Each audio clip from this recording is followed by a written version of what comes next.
Assalamualaikum warahmatullahi wabarakatuh. Halo semuanya, perkenalkan nama saya Nadia Karina, NIM 23011010100208. Di video ini saya akan mempresentasikan UAS dari mata kuliah etika profesi mengenai cybercrime di era digital, mulai dari jenis-jenis cybercrime yang sering terjadi, cara pencegahan dan penanggulangannya, sampai kaitannya dengan Undang-Undang ITE. Menurut saya, topik ini penting untuk dibahas karena saat ini hampir seluruh aktivitas kita sudah berhubungan dengan teknologi dan internet. Semakin banyak aktivitas digital yang kita lakukan, semakin besar juga peluang munculnya kejahatan di ruang digital. Pertama, kita memahami dahulu mengenai apa itu cybercrime.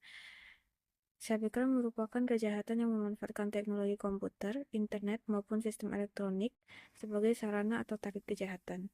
Saat ini, modusnya juga semakin beragam. Kita bisa menemukan phishing, penipuan online, pembajakan akun, pencurian data, manipulasi informasi, sampai pemerasan melalui media digital. Yang menarik, cybercrime ini tidak selalu terjadi karena teknologi kita memiliki kelemahan. Faktor manusia juga sangat terpengaruh. Contohnya ketika seseorang mendapatkan pesan yang terlihat seperti berasal dari bank atau marketplace, kemudian karena panik atau percaya, orang tersebut langsung mengklik link dan memberikan data pribadinya. Akibatnya bisa cukup serius, mulai dari kehilangan uang, kehilangan akses akun, pencurian data pribadi, bahkan kerusakan reputasi. Karena itu, keamanan digital bukan hanya masalah teknologi, tetapi juga masalah kesadaran dan perilaku manusia. Jenis cybercrime yang pertama adalah phishing dan online scam. Phishing merupakan modus ketika pelaku menyamar sebagai pihak yang dipercaya korban, misalnya bank, marketplace, perusahaan, atau bahkan instansi tertentu. Biasanya, korban akan menerima pesan yang meminta untuk membuka sebuah link, mengisi data, melakukan pembayaran, atau memberikan kode OTP. Pada link tersebut sebenarnya dibuat oleh pelaku untuk mengambil informasi korban. Untuk mencegahnya, kita harus membiasakan diri untuk tidak langsung percaya terhadap pesan yang masuk. Kita bisa melakukan verifikasi melalui website atau kontak resmi dari pihak yang bersangkutan. Selain itu, jangan pernah memberikan OTP, PIN, password, maupun informasi penting lainnya kepada orang lain. Jika sudah terlanjur menjadi korban, langkah pertama adalah mengamankan akun, mengganti password, menghubungi pihak terkait, menyimpan bukti, dan melaporkan kejadian tersebut. Jadi prinsip sederhananya adalah jangan panik, jangan langsung percaya, dan selalu verifikasi. Jenis berikutnya adalah hacking atau akses tanpa.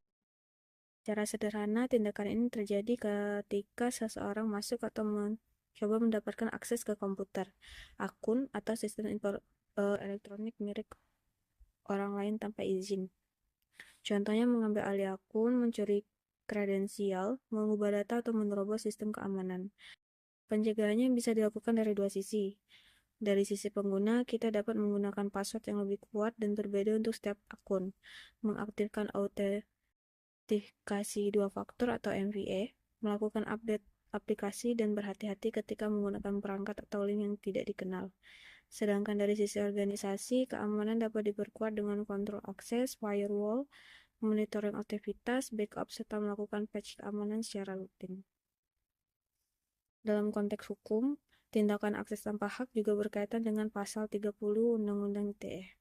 Jadi, akses terhadap sistem elektronik bukan berarti bebas dilakukan hanya karena secara teknis kita mampu mengaksesnya. Izin dan hak akses tetap menjadi hal yang penting. Selanjutnya adalah pencurian dan penyalahgunaan data. Data pribadi saat ini memiliki nilai yang sangat besar. Data seperti identitas, dokumen pribadi, informasi akun, dan informasi keuangan dapat disalahgunakan oleh pihak yang tidak bertanggung jawab. Dampaknya juga tidak sederhana. Data yang dicuri dapat digunakan untuk pembajakan akun, penipuan, pemalsuan identitas, sampai menyebabkan kerugian finansial. Oleh karena itu, kita perlu membatasi informasi pribadi yang dibagikan ke internet. Kita juga perlu menggunakan autentikasi berlapis, membatasi hak akses, menggunakan sistem keamanan yang sesuai, serta melakukan backup terhadap data penting. Dalam Undang-Undang ITE, tindakan tanpa hak terhadap informasi atau dokumen elektronik juga berkaitan dengan pasal 32. Jadi sebagai pengguna teknologi, kita harus memahami bahwa data pribadi bukan sesuatu yang seharusnya dibagikan secara sembarangan. Jenis cybercrime berikutnya adalah manipulasi data dan informasi elektronik. Manipulasi dapat dilakukan dengan mengubah, menciptakan, menghilangkan, atau merusak informasi elektronik sehingga data tersebut terlihat berbeda dari kondisi sebenarnya. Dalam kehidupan sehari-hari, kita juga harus berhati-hati terhadap informasi atau dokumen digital yang terlihat meyakinkan tetapi ternyata sudah dimanipulasi. Untuk mencegah hal tersebut, organisasi perlu menerapkan autentikasi, membatasi hak akses, melakukan audit terhadap data, penggunaan tanda tangan elektronik apabila diperlukan, serta menyimpan log aktivitas. Backup juga penting karena dapat membantu mengembalikan data ketika terjadi perubahan atau kerusakan. Tindakan manipulasi informasi elektronik agar seolah-olah autentik juga berkaitan dengan pasal 35 Undang-Undang ITE. Dari sini kita bisa melihat bahwa menjaga keaslian dan integritas data merupakan bagian penting dalam keamanan informasi. Selanjutnya adalah pemerasan dan ancaman digital.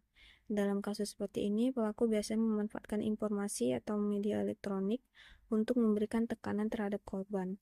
Misalnya korban diancam akan disebar rahasianya, dicemarkan nama baiknya, atau mengalami ancaman lainnya apabila tidak memenuhi permintaan pelaku. Dalam situasi seperti ini, korban sebaiknya tidak langsung panik dan tidak buru-buru memenuhi tuntutan pelaku.